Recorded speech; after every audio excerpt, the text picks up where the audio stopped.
from stepping back and asking a fundamental question. If Donald Trump is as unfit and as serious a threat to democracy as we say he is, why is it that half the country, now more than half the country, prefers him to what we've been offering? I think Donald Trump very successfully tapped into, and the Democrats haven't quite come to terms with it.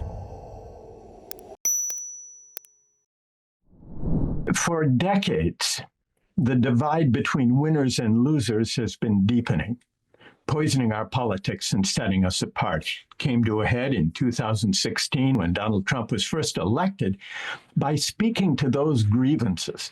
And I think the way they arose is that for decades, Democrats and Republicans alike had carried out a kind of neoliberal, market-friendly globalization project that delivered enormous rewards to those at the top, but left the bottom half of the country basically with stagnant wages and outsourced jobs. So there was widening inequality of income and wealth. But not only that, the governing elites, Democrats and Republicans, had told working people, if you want to compete and win in the global economy, go to college. What you earn will depend on what you learn. You can make it if you try. What they missed was the insult implicit in that bracing advice. If you're struggling in the new economy and you didn't get a degree, your failure is your fault. That's the implication. So it's no wonder that many working people felt not only dispossessed and economically squeezed by the new economy, but also insulted, looked down upon by governing elites. Traditionally, the Democratic Party, going back to the New Deal, was the party of the people against the powerful, the party of working people, and affluent folks tended to vote Republican. Those with college degrees tended to vote Republican. Those without college degrees and working people tended to vote Democratic. By 2016, this had flipped. Donald Trump did very well among those voters without college degrees. And those of us who spend our time in the company of the credentialed can easily forget the fact that most of our fellow citizens don't have four-year degrees. Nearly two-thirds do not. But with the Democratic Party, the way it evolved during the age of globalization, there was a kind of market triumphalism, but also a kind of meritocratic triumphalism. Though there was such emphasis on getting a college degree as the avenue to success and also to respect, that by 2016, the Democratic Party had become more attuned to the values and the interests and the outlook of credentialed elites and professional classes than to the blue-collar voters who once constituted their primary base of support. We have long consoled ourselves in America that we don't have to worry so much about inequality as those old European countries, because in America it's possible to rise. No one is consigned to the fate of his or her birth. But what's striking is that the rates of intergenerational upward mobility are higher in the more egalitarian European countries than they are in the United States. And that's because having a strong welfare state, strong public education, and housing and healthcare provide the kind of stability and strength that actually enables people to rise. And so what we found is that we have widening inequality, but also stalled mobility. From stepping back and asking a fundamental question, if Donald Trump is as unfit and as serious a threat to democracy as we say he is, why is it that half the country, now more than half the country, prefers him to what we've been offering? That's a sobering question that Democrats need to ask themselves, looking in the mirror and asking, how do we need to rejuvenate the mission and purpose of progressive politics or the Democratic Party if we're to address these sources of grievance and discontent?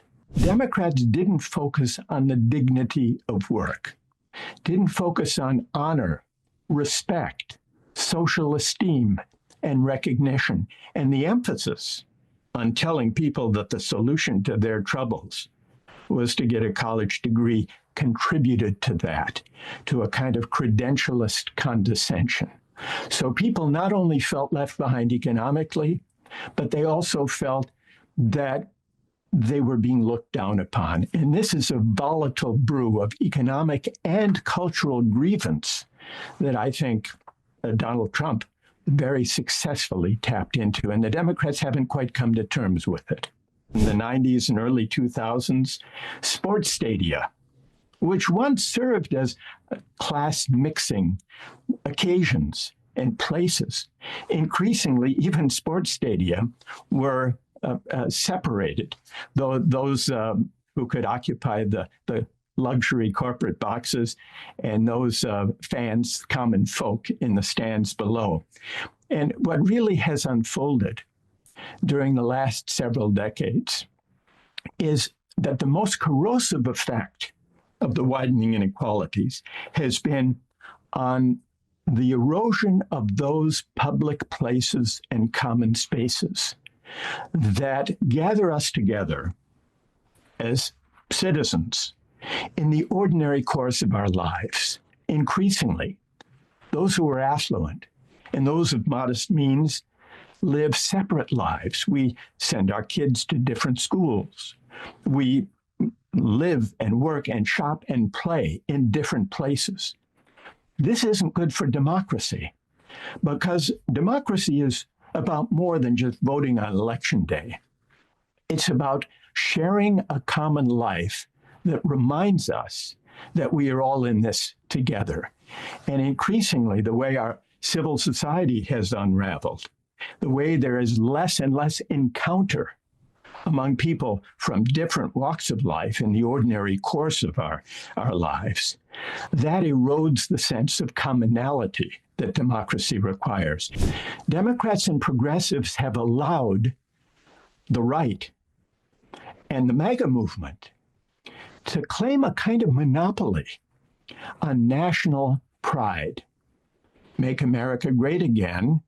Well, there are a lot of problems with that, but it speaks to the aspiration for national pride. There's a tendency, understandably, to say, well, that's the MAGA project, a kind of hyper-nationalism that is ungenerous to immigrants and to outsiders and to inclusiveness. But the answer to that is not to cast a kind of suspicion on all things patriotic, but to articulate a progressive vision of what patriotism and national pride and a sense of community can mean. What the age of globalization did was to say, to imply, and to teach national borders and national identity, they don't matter so much.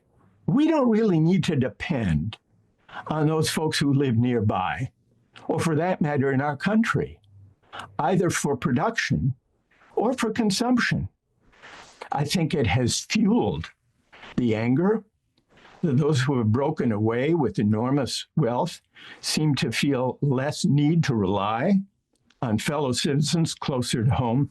So an economic patriotism with making public investments to manufacture key goods, to support key industries domestically, that can all be articulated in terms of a kind of rejuvenated patriotism that is connected to the dignity of work and our mutual dependence and our mutual obligations on one another, for one another as fellow citizens.